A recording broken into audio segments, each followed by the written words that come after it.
Man, Noah, I thought we had the highlight of the year. Harden, the reigning defensive player of the year, on his back. So much so, he slides all the way to the baseline. He shimmies his shoulders, and the three hits nothing but backboard. Like, oh, man. Like, that's not what the expectation was. What was the reaction like in the arena when that happened? Have you ever celebrated something too early? Yeah, so I think that might have been the moment that most excited Celtics fans all night. I think Schadenfreude is the word, taking joy at James Harden's bold misadventure there. So they loved that, and it would have been one replayed over and over if he made the shot. But yeah, as you said, not especially close to doing so.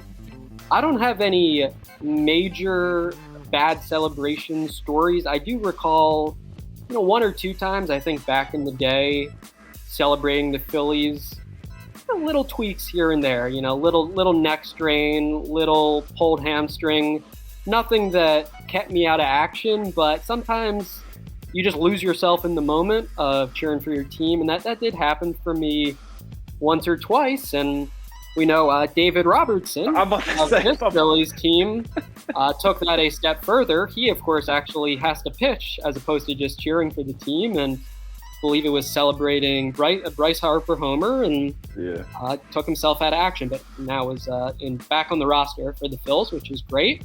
But hey, celebrations, they can be more dangerous than you might think.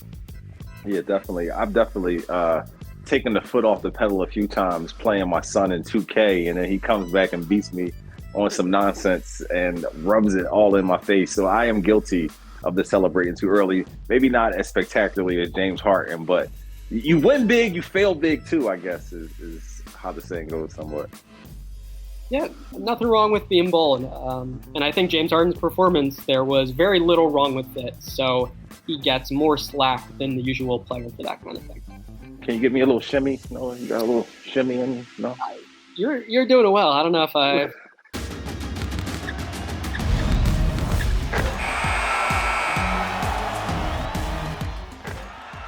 Start college, build skills, and complete your degree with Wilmington University. 100% online options and affordable tuition makes WilmU work for you. Learn more at wilmu.edu. Hey, sit back and get comfortable. Welcome to the Sixers Talk podcast, brought to you by Wilmington University. WilmU Works. Danny Pommells, Noah Levick, our producer extraordinaire, Ben Berry in the cut, making things happen. And hey, Noah, it's no need to bounce around or sugarcoat it. This was not the way Sixers fans wanted to start the season, and some good and bad, but we will try to deal with it fairly and honestly. And as you look at the big picture of things, I think Joel Embiid's comments after the game when he talked about the communication, and Doc Rivers' comments talking about the camaraderie and the connectivity that the Boston Celtics have, what the Sixers are trying to achieve, told a lot of the story of this game, of just some growing pains and some coming together and gelling that still has to happen really on both ends of the floor, but defensively would be a great place where you would hope to see that happen sooner than later. Right. I think defense was by far the most disappointing side of the ball for the Sixers. Doc Rivers was rather straightforward before the game and saying, we have better individual defenders now, and the expectation is we'll be a significantly better defensive team, and that just didn't come to fruition. Tatum and Brown, brilliant performances, but if you're the Sixers, you're hoping to do a lot better than conceding 70 points to those two guys on 44 field goal attempts. So I think that end of the ball, now you wonder how quickly the Sixers can make it all work. And I think just they failed at a lot of the basics last night with keeping the ball in front of them. When guys are beating their men off the dribble, that's leading to these scrambling situations that new teams are inevitably going to struggle with. They can limit that. I think you feel a little better, but just a tough night on that end. I think offensively, obviously James Harden was everything you could have asked for and then some, 35, 8 and 8. And the vintage Harden that we were all pondering, whether he would show up. Like, you did start to feel that very much in the first half of this game, nailing the step back threes, leading to a lot of exasperation by the Celtics when they were fouling him on the step back threes. And I think also just going downhill. Okay, he's not Tyrese Maxey's speed, but the subtle shifts in pace and body position, all of that is more dangerous when he comes hard off that screen and he has this attacking mindset in the pick and roll. And I think in that regard, last night was fantastic for the Sixers in a big picture sense. But they're 1-0, and the biggest reason is their defense, and specifically, familiar story, the transition defense. They got outscored 24-2 in fast break points. Nice. Obviously, that's extreme. Some of it's fluky with the Celtics capitalizing on turnovers at an unreal rate and that kind of thing. But, of course, that's a problem they know all about from last year, and it's frustrating to see it happen yet again the first time we see the new version of this team. Yeah, no, not the way you want to start the season, losing to your bitter rival on national TV. And this 126-117 loss, it was punctuated. You mentioned the word fluky. There were a lot of weird, uncanny things that happened throughout the game with the fouling, with the reviews, the technicals. And it was tied at the half, which I think was really interesting because the way the third quarter started, like you mentioned, you would have thought there were two different teams. But you could pinpoint that Celtics Sixers scrum at the very beginning of the third quarter, which maybe, lit a spark under the Celtics. Marcus Smart picks up a technical because he takes objection to the way Joel is bending his arm, and the two of them continue this back and forth war of words. And it's just funny because Joel is almost twice the man as Marcus Smart, but yet there's this whole, back and forth between them. And Joel has obviously went, word for word and toe to toe with other big men across the league. But Marcus Smart is half of that. But, that moment where they pick up the technical and there's some pushing and shoving, that toughness, that intensity is something the Sixers were hoping, their new acquisitions would help, shore up for this team. And that still remains to be seen. And that, situation is not indicative of whether they have toughness or not. But for the Celtics, a team that is used to playing together, has this nucleus of Smart, Brown, and Tatum, they've dealt with all these distractions in the offseason surrounding their head coach, but they find a way on opening night to beat one of their foils, a team who's also a part of that upper echelon of the Eastern Conference, who they will probably have, more battles with come playoff time. They don't play again until February 8th. So a lot of time to let this loss sink in. But what did you make of that little turning point there where there's a tie game, we come out of the locker room, there's this scrum, and what the Celtics did after that point? Yeah, they were fantastic. They responded like the Eastern Conference champions. And there were a lot of these long, strange stoppages in the game. So obviously every player reacts to odd situations differently. But for me, I have to think that just the sheer length of the delay was a big factor, in addition to some of what you refer to just with being fired up and feeling that Embiid had made a dirty play on Smart, wanting to stand up for their teammate. There was, however, whatever gives you the chip on your shoulder, you just channel that into how you play, Yeah, but even just, I almost think of it like a long medical timeout in tennis, and you're kind of anxiously waiting and trying to stay locked in and focus mentally. I imagine if we timed it, this was, 6, 7, 8 minutes that they were looking at that play. And the Sixers undoubtedly were the less aggressive team when things started back up again. I think they continued finding ways to score, as they probably will when Joel Embiid's on the court, but more settling for jumpers, more stagnant possessions, more trying to force feed Embiid and not really swinging the ball from side to side and playing crisp offense. And then, of course, the defense also dropped another level, and Boston was all over that and pouncing in transition. So, yeah, I think there's some legit hat tipping we probably should do here. I think Jason Tatum and Jaylen Brown were awesome last night. And from Tatum, it was a little of the Kevin Durant-esque vibe where some of these shots, it's like it doesn't matter who's going to guard him. Man, that jumper was looking so pure, man. Yeah, PJ Tucker knows that feeling well from the battles with Durant in the Brooklyn-Milwaukee series a couple years back. But not to say he played flawless defense or that the Sixers were a good defensive team on the night. But, man, Boston Stars are fantastic. And, yeah, if the Sixers meet them, their stars are going to have to match them, and that's not going to be very easy.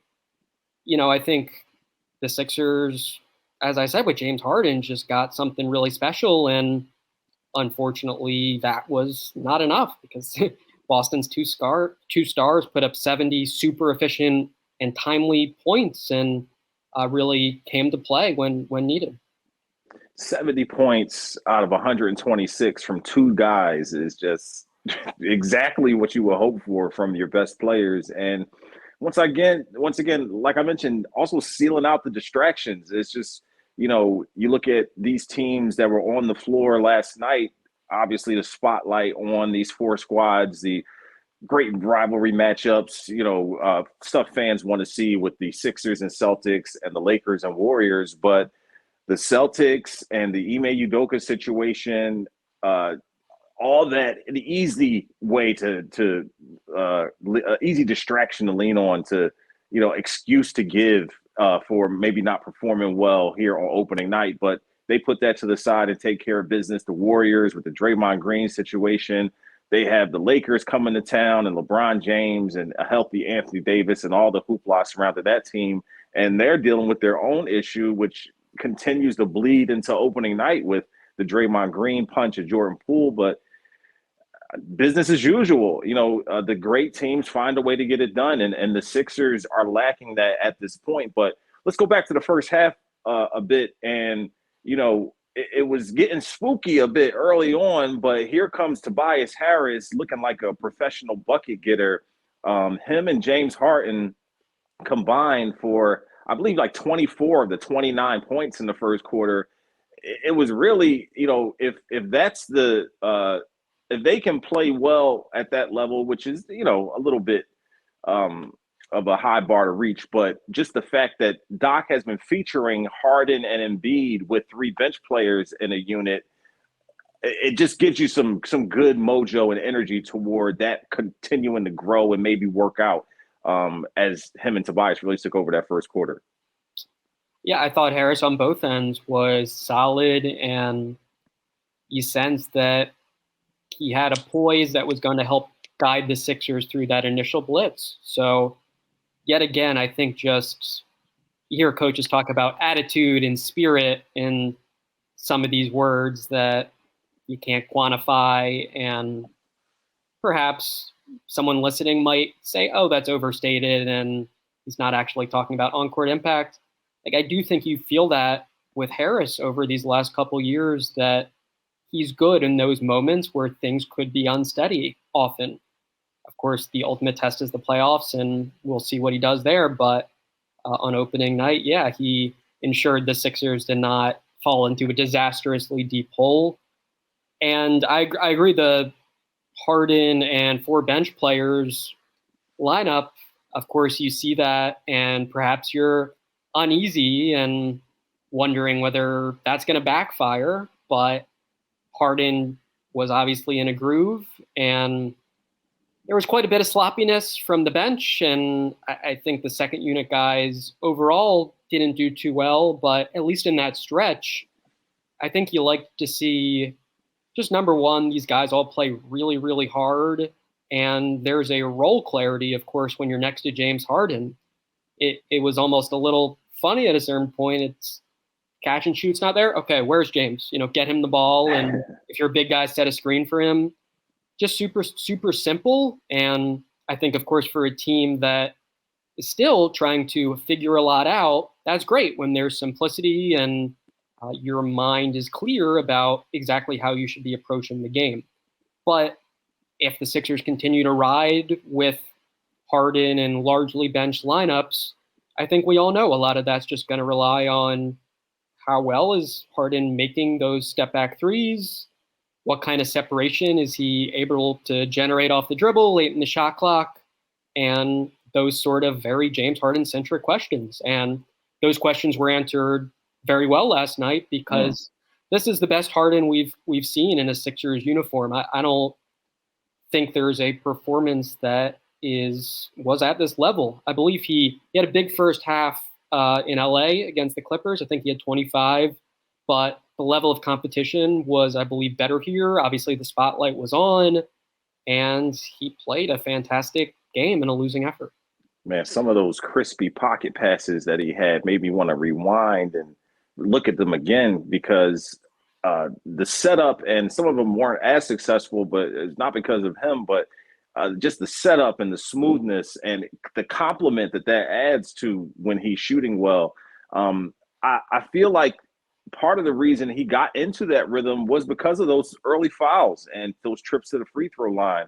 And I know that the rule change on inducing fouls and how he, would get guys in the air and lean in and stuff like that has changed some of his game, but he leaned on that so much in, creating that rhythm and getting to the free throw line and, getting teams off balance and making them, unsure of what move he was going to do next. That last night, it was kind of a throwback to some of that with not get, the flagrant foul from Al Horford and not giving enough space to land and, him, maybe kicking the legs out a little bit on his follow through that kind of induces some of that contact. But whatever it was, he got into a rhythm early and it was just fun to watch him pour it in, and a little bit of, inside outside as well with a couple of good takes to the basket at the right time. I just really didn't like Noah, from the giddy up, it's a little bit of ego and imposing your will that's involved in, how you run your offense. And okay, the other team is kind of trying to throw you off your spot, but if you run your stuff, maybe you can, the crispness of the way you run or set the screens and the motion kind of overcomes some of that stuff. I just thought that they were forcing it to Embiid a lot, especially in the high post. The very first play of the game, they are trying to get the ball to him, but Boston is bleeding over trying to, show the double team a bit, and he ends up taking a one-legged fadeaway for the first shot of the game, which just is the bad harbinger of the night to come for me, because I just would like to do more inside out than him just trying to, start gigging off the dribble and shooting those jumpers in the face of guys. Well, he has a great jump shot, but the opportunity for his size and girth to create, mismatches underneath is what really, you benefit from with Joel Embiid. So I just would hope that they can get him opportunities and catches closer to the paint, rather than, so far away from the basket where, he can't use his strength to overpower guys. He kind of has to face up and use his dribble moves. So are you okay with where he was catching the ball? Did you feel like it was a mistake for them not to establish him more closer to the basket? Or do we need to just really give credit to the Celtics of knowing that he wants to do well and forcing them off his spot? I really thought it was a detriment that Joel allowed Grant Williams to guard him rather than punishing him, underneath close to the basket. But what did you see? You were there in Boston. How did you take it all in? I think there are a few parts to it. I think number one, it's fair enough to acknowledge, as Embiid has done himself, that he's not in peak shape right now. He had to deal with these significant injuries during his offseason and joked several times about, I spent my whole offseason on the couch. We all know that's not true, but this wasn't as active and basketball focused an offseason for him as usual. And being in good shape for him, we know that correlates with getting deeper position, with sprinting down the floor and sealing guys in the paint early in the shot clock. And there wasn't a ton of that last night. And in my There was one mind, point in the second half where Harden was like shooing him to get down the floor, like so he could, run some actions. right. It hurts the Sixers transition offense, of course, when their best player isn't down there regularly. And absolutely, the closer he is to the paint, the more menacing he is to the opposition. A lot of that's on him, I think, as opposed to the guys making the entry passes who are just trying to do their jobs of getting their star the ball. But there's a whole interesting element there as well that I asked Doc Rivers about, which is just, okay, the goal more than ever is to improve the post entries, to feed Embiid, to make more re-entries to him. And if you overdo that, then you see some of the stagnancy. Rivers said overall he thinks they did a pretty good job with that balance, but absolutely there were some of the issues you observed where when Embiid turned his back, the team didn't have great awareness of how to handle those situations. And Embiid himself, of course, had some bad turnovers related to just lack of awareness. And I think also Doc Rivers pointed out high-low that could have been there if the Sixers just had someone flash to the high post and Embiid's teammates just weren't attuned to that situation. So some of this is nuanced stuff. Some of it is basic and Joel Embiid's responsibility to be in the best shape he can, play as hard as he can, get as deep position as he can. All that said, like we have to note, he had 26 and 15, didn't have an inefficient game either, but we all know he's capable of much more, and that the Celtics, especially once Horford got into foul trouble, are a weak team with their center defense. They were throwing Noah Vonleh and Grant Williams on Joel Embiid, and when the playoffs roll around, the Sixers will expect Embiid to do a lot better when those are the guys guarding him. But I think this approach where they want to be determined that they're getting him the ball at every possible opportunity, there's going to be some growing pains with that because if you overdo it, the result is often this stagnant offense that kind of leads into negative effects for the team at large. Yeah, you're easier to guard standing still, and there was a lot of standing still for the 76ers on the offensive end.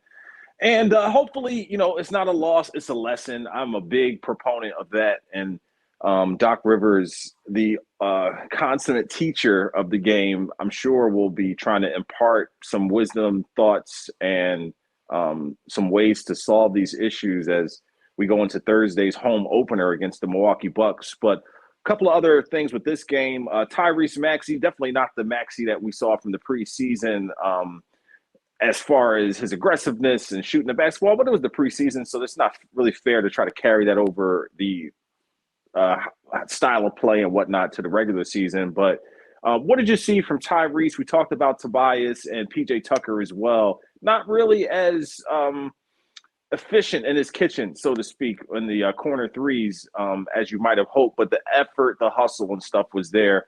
But what did you see from those two guys to round out the starting five? Right, I think Tyrese Maxey had two stretches where he was exactly what we saw in the preseason, but besides later that, in the game, though, right? So I believe there was a stretch where he had 6 quick points early in the second, and I think was sharp in that period. But absolutely, early in the fourth, he was money and scoring at all 3 levels and keeping the Sixers' faint comeback hopes alive.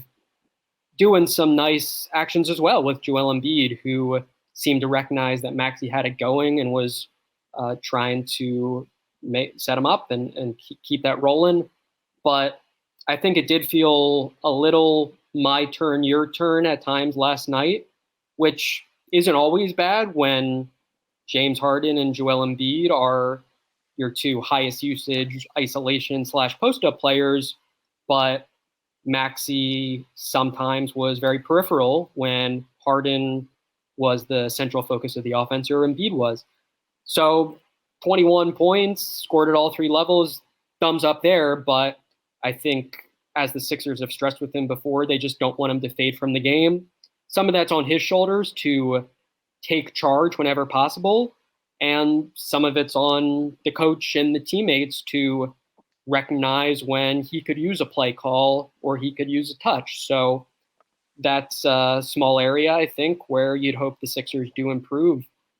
Tucker, again, I think we've got to point out that he's not 100% healthy right now, and that's significant, that's suboptimal, and the hope is that things are different when the postseason is here. But he acknowledged, I believe it was Sunday, that knee is not 100% yet, that he had the arthroscopic procedure on, and he just wasn't able to do the conditioning work he's used to during an off season, and therefore isn't the best version of himself. So that's just the bottom line here. And the hope is more reps helps him move in a positive direction, both, again, just with the very essential conditioning part and also in terms of chemistry with the teammates and knocking down the open jumpers and contributing to Sixers wins. So I don't think either of the Tucker, Embiid, not in perfect shape yet stuff is horrible or alarming, but I also think it's fair to note as impacting the way last night's game happened and worth monitoring moving forward here. He had some good ISO defensive moments, I thought, against Tatum. I thought he was good on a few switches, but it obviously is about the totality of the game. And speaking of totality, Doc Rivers really hammered that second unit and what the contribution was from them. Of that second unit, very familiar faces. We didn't get to see play Paul Reed, Shake Milton, Furkan Korkmaz among them. We saw Matisse Thybulle for this amount of time on the floor. Pay close attention to get your Matisse Thybulle for the night. Yeah, this was a more extreme version of what they did a decent amount, like in fourth quarters last year, where he was an offensive defense guy. I don't think he played a full shot clock. He played, I think, under 24 seconds in this game, and it's what we expected based on the preseason, that the Sixers rotation would essentially be 9 players, and Matisse Thybulle was not really part of it last night. Yeah, I thought that guys would get pushed down the roster, and Doc Rivers said after the game, we're trying some things, and everyone can't play every night. It will be matchup based, the things you might expect. But the way I see it is that, okay, that might be true, but the guys that we saw last night, Daniel House, and we expected to see George Niang, Montrezl Harrell, like those guys are getting the first right of refusal. He kind of alluded to that a bit with saying Montrezl Harrell deserved the opportunity to play ahead of Paul Reed because of the way he played in the preseason. So these are the guys he felt like he would prefer be out there on the floor in that second unit when he needs to get the starters a blow. But the guys that didn't play would be, further down that list. So I'm not reading too much into the opening night, and I want to give it time to breathe, and we will learn a lot come Thursday when the Milwaukee Bucks are in South Philly. We know the relationship is there with Harrell, and that's got to be a factor in some of this. I also don't think it's wrong to say he earned these minutes through playing well in the preseason. I think that was true for the most part. But the comment that the second unit didn't play well overall and the starters did, I think I agree there. And I think for all of the arguable nitpicking that we spent, 20 odd minutes doing with the big names, the bottom line is the Sixers second unit was outscored 34-11 by Boston's. And that's a huge reason they lost this ball game. I think that stat is probably a little unflattering, and that, of course, some of the second unit heavy lineups feature James Harden doing a bunch of scoring. But yeah, this was a subpar night for the bench guys that you hoped would have a larger impact collectively. And yeah, I think moving forward, the Sixers will hope that things are better at home when the home crowd energy is on their side. But there isn't much ball handling among those guys. DeAnthony Melton is a combo guard. Shake Milton is as well and did not play last night. And then outside of that, you're looking at guys offensively whose main job is catch and shoot, or with Montrezl Harrell, whose main job is pick and roll. So there are some real limitations there. And the Sixers just don't have much of that scoring guard pop off their bench. Meanwhile, Boston gets a very strong debut from Malcolm Brogdon. 16, I believe, on 7 for 11. Grant Williams also chips in 15. And those guys, at least in terms of scoring, crush the Sixers bench.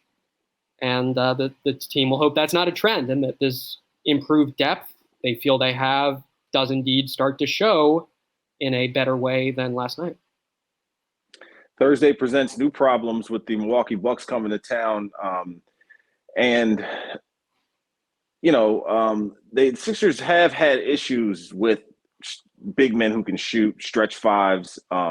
Obviously, Joel Embiid being able to close out on them and guarding all the way to the three-point line is kind of a concern. But what adjustments do you feel like they're making heading into the Milwaukee game from the Boston game that aren't the obvious things that we talked about? Yeah, I mean, knowing Doc Rivers, honestly, even late in seasons, his main mentality is usually just do our stuff better. So I think that'll be it. I think it'll be mostly what we talked about with we're not going to abandon Joel Embiid, but we're not going to allow these possessions to linger late into the shot clock where Embiid is the only guy on the floor touching the ball and being the focus of the offense. I think defensively it'll be, really fascinating to see how they counter the Greek Freak. You figure PJ Tucker will be a huge part of that equation. And at least heading into the regular season, I would have thought the Sixers would be okay with sending aggressive help. But now after the defensive performance last night, maybe they want to be a little more vanilla, a little less exotic with the defensive approach and trust that Tucker's strength is a big asset against Giannis, that Embiid will turn in a better performance as a rim protector.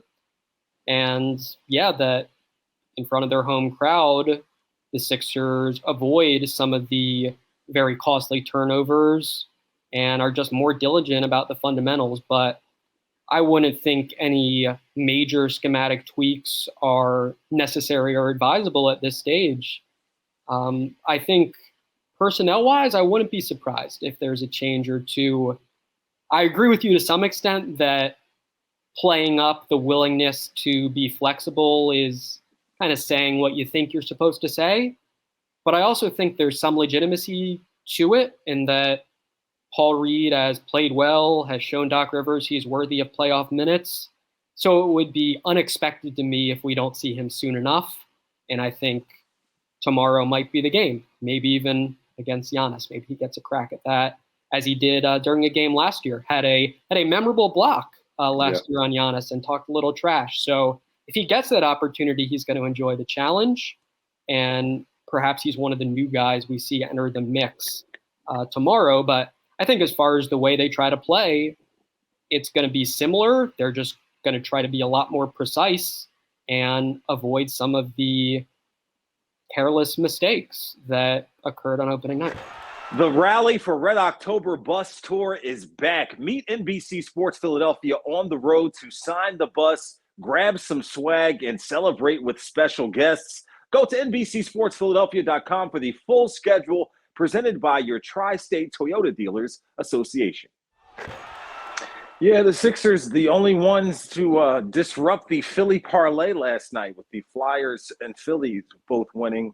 Excuse me, the Sixers can't quite get the job done, but hopefully they benefit from some of that same energy, momentum that the Celtics did at home in their home opener on Thursday, another national game. So unfortunately, you won't get the Kate and Ala vibes, but hopefully the audio and the video are actually synced up. Noah, it was like being in hell, bro. Like you're hearing the results of the play before it actually happened. I had to turn the audio off on the TV for at least a good 2.5 quarters. They kind of had it back to normal in the fourth quarter, but everybody's going through early season issues here.